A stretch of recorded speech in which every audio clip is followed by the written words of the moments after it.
Europe 1, il est 8h moins le quart. Les supporters de l'Olympique lyonnais ne l'ont pas oublié. Il a aussi porté les couleurs de son pays, le Brésil. À quelques heures de la demi-finale contre l'Allemagne, Sonny Anderson est votre invité, Jean-Philippe, pour l'interview vérité d'Europe 1. Bonjour Sonny Anderson. Bonjour. On est ravis de vous avoir ce matin sur Europe 1. C'est vrai que les amateurs de foot en France vous connaissent plutôt bien. Marseille, Monaco et bien sûr l'Olympique lyonnais. On se souvient de vos buts dans le championnat de France de Ligue 1, un championnat que vous avez gagné d'ailleurs à plusieurs reprises. Mais ce matin, on parle de la Seleção, de ce maillot du Brésil que vous avez porté d'ailleurs, on en reparlera. J'imagine que votre cœur de Brésilien doit battre un peu plus fort, non, à quelques heures de cette demi-finale contre l'Allemagne ?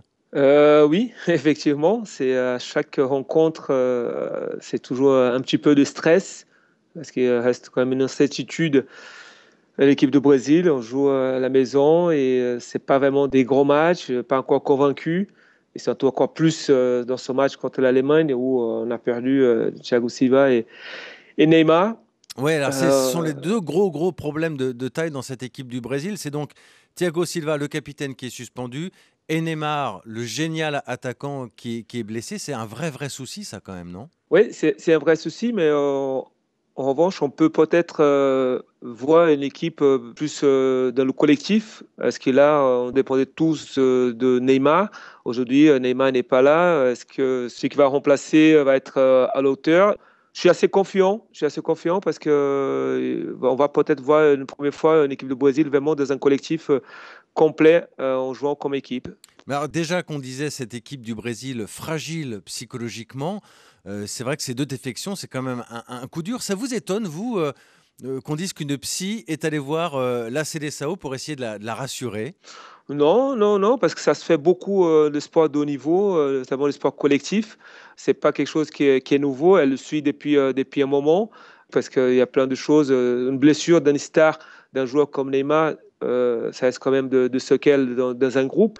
Mais je pense que c'est important. Je suis pas étonné. C'est quelque chose que ça se fait souvent dans les sélections. On a coutume de dire que le football au Brésil, c'est une vraie religion. Vous confirmez ? Ah oui, c'est important. On a beaucoup parlé, on se posait beaucoup de questions avant la Coupe du Monde, comment elle allait se passer. On voit aujourd'hui que les stades, c'est toujours plein, c'est la fête. On a battu le record au niveau des buts dans une Coupe du Monde. C'est vraiment la fête, le football. Ça a toujours été une religion, ça a toujours été quelque chose d'important dans le pays. Alors une religion avec Neymar dans le rôle de Jésus-Christ qui a été crucifié. On a vu des gens en pleurs quand il s'est blessé sur la pelouse. Oui, on a eu la même image quand on regarde les vidéos en 62, Pelé, et qui a sorti aussi blessé sur le deuxième match de l'équipe de Brésil, et qui derrière le Brésil était champion du monde. On va se baser là-dessus en disant que c'est possible aussi d'être champion du monde sans Neymar. Il ne sera pas sur le terrain, mais je pense que les joueurs vont faire tout pour que lui puisse être là présent pour récupérer aussi la coupe. Sonny Anderson, vous avez porté vous-même plusieurs fois le maillot de la Seleção, à 7 reprises, je crois. Qu'est-ce que ça fait la première fois qu'on met ce maillot vert et jaune sur soi ? Ben, on a la fierté parce que quand vous êtes enfant, vous rêvez de porter ce maillot d'équipe de Brésil.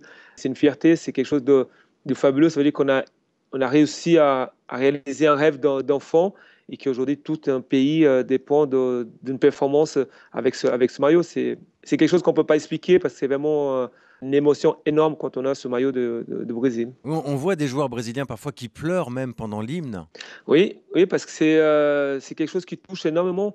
On écoute, on a vécu avec des sélections comme Pelé, comme Zico en 82, et on souhaitait toujours être présent avec le maillot de Brésil. C'est une émotion énorme de savoir que Céline il touche énormément les Brésiliens. C'est pour ça qu'aujourd'hui, ce chant en cappella, c'est fantastique. Moi, quand je l'écoute à la télé, quand je vois, j'ai des frissons aussi. Vous les avez gardés, vos maillots du Brésil ? Oui. Ils sont bien gardés. Oui. Ils sont où ? Ils sont chez moi.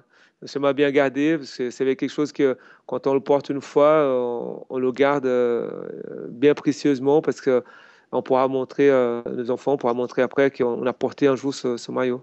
Alors, on en a beaucoup parlé depuis le début de cette interview, mais c'est vrai que pour un joueur brésilien, on a vraiment l'impression qu'à chaque mondial, le choix, il est simple, c'est soit on gagne, soit on disparaît. Et c'est vrai que ça prend des proportions assez folles parce que cette fois, la compétition se passe au Brésil. On a du mal, vu de France, à mesurer la pression qu'il y a sur cette sélection brésilienne. Ben, chaque fois que le Brésil joue une Coupe du Monde, c'est pour la gagner. Vous jouez une finale comme en 98 qui vous perdez, tout le monde peut dire ouais, le Brésil a joué quand même la finale. Non, si vous perdez en finale ou en demi-finale ou vous êtes sorti de groupe, pour les Brésiliens, c'est la même chose. L'important, c'est de gagner, de chercher quelque chose qui est inédit, un sixième titre. On ne peut pas aujourd'hui penser qu'on peut perdre cette Coupe du Monde au Brésil. Le match a lieu ce soir à Belo Horizonte. Ça change quelque chose pour vous? Ouais, et ce qui change, c'est qu'il y a une pression énorme vu des résultats. C'est pas un stade où ça a beaucoup réussi à certains joueurs brésiliens. On se souvient de ce match contre le Chili. C'était très très difficile pour le Brésil, mais le public, c'est un des meilleurs publics. Les Allemands, ils vont voir une ambiance qu'ils n'ont jamais vue un camp en Coupe du Monde. Alors, imaginons, Sonny Anderson, vous êtes sélectionneur de l'équipe du Brésil, vous êtes dans le vestiaire avec les joueurs à quelques minutes du début de la partie. Vous leur dites quoi à vos joueurs? Tout simplement, soyez fiers de porter le maillot et d'amener tous ceux qui sont derrière l'écran de télé, ils sont au stade, fiers de nous. Il faut aller au bout, se lâcher et faites-vous plaisir. On a l'impression qu'elle a du mal à se faire plaisir, cette équipe du Brésil. Parce qu'il y a la pression, c'est une équipe quand même qui, tous les joueurs brésiliens, ils ont mis une pression en plus, bien avant la Coupe du Monde pour cette Coupe, parce que ça se passe au Brésil. Si elle était ailleurs, il n'y avait pas autant de pression. Je pense que le Brésil serait beaucoup plus libéré. Aujourd'hui, c'est une équipe qui a un peu la pression parce qu'on n'a pas le droit de décevoir les supporters brésiliens chez nous. Quel est votre pronostic pour ce soir, Sonny Anderson? Ben, je dirais que le Brésil apporte ce match 1-0, mais on n'aura pas en prolongation. 1-0 donc contre l'Allemagne et pas de prolongation. Pas de prolongation et je vois Fred marquer dans ce match. Bah, c'est noté, on vérifiera. Merci beaucoup, Sonny Anderson, d'avoir été en ligne avec nous ce matin sur Europe 1.